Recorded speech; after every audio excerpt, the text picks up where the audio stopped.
Well, it's now time for a look at Parliament Hill. The Globe and Mail's Laura Stone joining us from Ottawa, shedding some light on the world of politics this week. Good morning, Laura.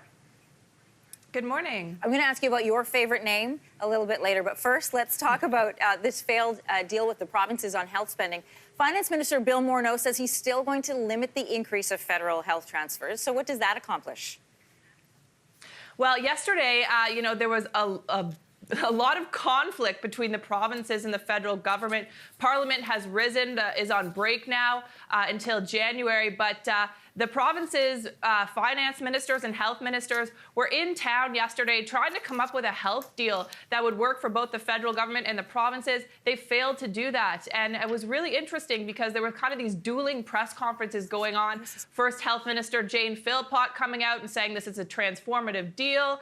Then the provincial health ministers coming out and saying this deal is not good enough and it's not going to be good for the Canadian public. There's going to be longer wait times.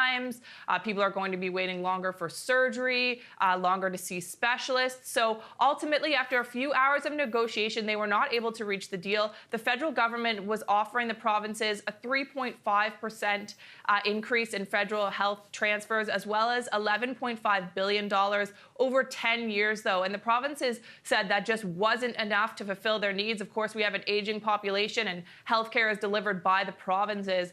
And so now it's kind of unclear. The federal government said that this offer of $11 billion is now off the table. They're reverting back to their original plan to simply transfer 3% over to the provinces in the next budget. But the provincial ministers are a bit more optimistic, saying they're hoping to continue the conversation. So really at a standstill now and unclear how this will impact the health care of Canadians. All right, I want to move on to the Tory leadership. Some of the contenders have come out saying against Kevin O'Leary for his comments on the military, even though he's not officially running. What does it say about how seriously they take these rumors of him maybe running? I think people are taking Kevin O'Leary very seriously. And if you look at polls, he's actually leading in the Conservative leadership race, but he's not even in the race yet. And he says he's going to wait till close to the end of February, the deadline, to make his decision, wait for the race to kind of thin out a bit. Right now we have 14 candidates in the race, and we're expecting some of those to drop out at the end of this month. But on the weekend, Kevin O'Leary made some comments about the military that really riled up a couple of the candidates. He said there's no honor in being a warrior.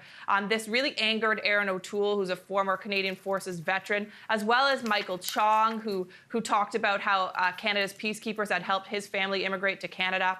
So both of them releasing lengthy statements attacking Kevin O'Leary, calling him a reality TV star, an American resident who's kind of just dropping in, considering his next project as running for Conservative leader. So I think that was quite telling. That was the moment where we kind of realized that these candidates are taking him very seriously and probably feel quite threatened by his popularity.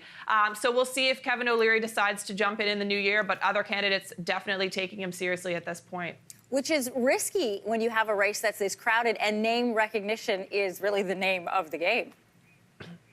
Exactly, and I think that's what this race is lacking. We have 14 people in the race, and many of them are well-known here in Ottawa, but not necessarily household names across the country. So I think that, Kevin O'Leary has that advantage if he did choose to step in, and perhaps these kind of attacks towards him are hoping to dissuade him from joining the race. Maybe he'll figure that, it's too much trouble, or why is he getting attacked before he's even started? Maybe this will anger some Conservative members, his comments about the military. So they're obviously trying to stop him, to prevent him from joining the race before he even joins. All right. Laura Stone from Ottawa this morning. Thanks, Laura.